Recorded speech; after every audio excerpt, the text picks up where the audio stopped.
Let's talk Manchester United then. Now, Gary Neville, Jamie Carragher, Roy Keane, bloke I saw in the corner shop the other day, all saying United need a new keeper. Are they going to get one? Easier said than done, Mike. It's going to be difficult to get a deal done to bring a new goalkeeper in at Manchester United with just, well, we're now officially less than 2 weeks left in this transfer window, aren't we? Is the timing the issue?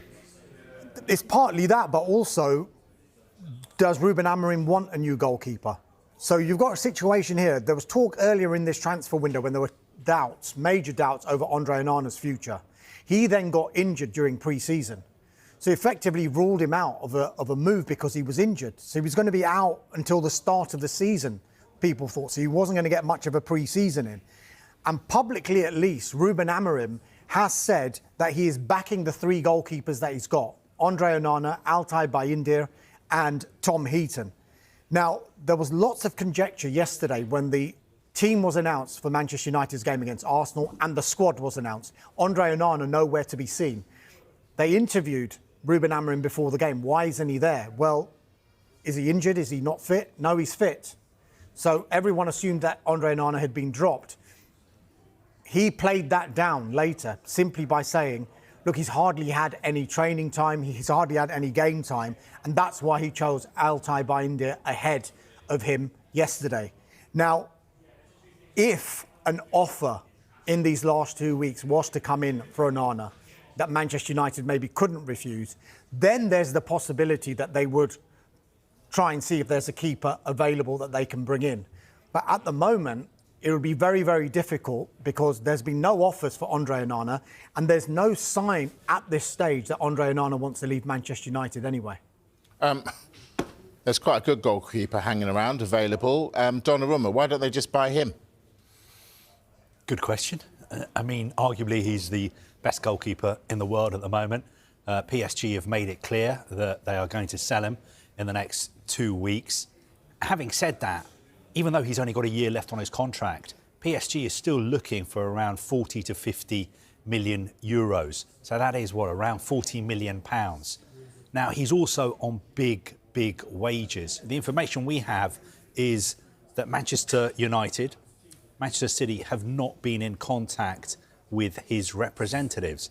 Now, potentially that could change, as Dharmesh said. If United were to sell Onana, then potentially maybe they'd pick up the phone and contact Donnarumma's representatives. But even then, it'd be very, very complicated because there's the big transfer fee and there's his big wages as well. And you'd have to convince him, I think in United's case, to move to Manchester United because he wouldn't have any European football. And he's going from the Champions League champions. That wouldn't be a case at City. But of course, City would also need to sell somebody like Edison, but they've just signed a very, very good goalkeeper as well. So I hear what people are saying about Donnarumma. He's available. Why doesn't somebody go out and sign him? It's not quite as simple as that. I'm going to use the B word, brinkmanship. It was less than 2 weeks to go. I think PSG and Gianluigi Donnarumma are probably looking at each other and just having a staring contest. Who's going to blink first here? Simply because PSG, on one side of it, know that Gianluigi Donnarumma needs to play because there's a World Cup next summer. Whereas Gianluigi Donnarumma is thinking, I'm not going to rush anywhere until the project is right. And PSG, he knows PSG want to sell him. So the later this goes in the transfer window, could there be a situation where you get into the final few days and there's a situation where PSG think, we're not going to get the big transfer fee that we wanted. He's only got a year left on his contract. But if we even loan him for this season or even let him go for free in this transfer window, we actually end up getting rid of the wages as well, because you're looking at 15 to 17 million pounds of a saving that they'll make, rather than the other bit of brinkmanship where they don't do a deal for him.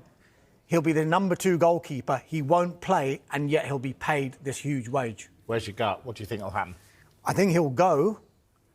I think a few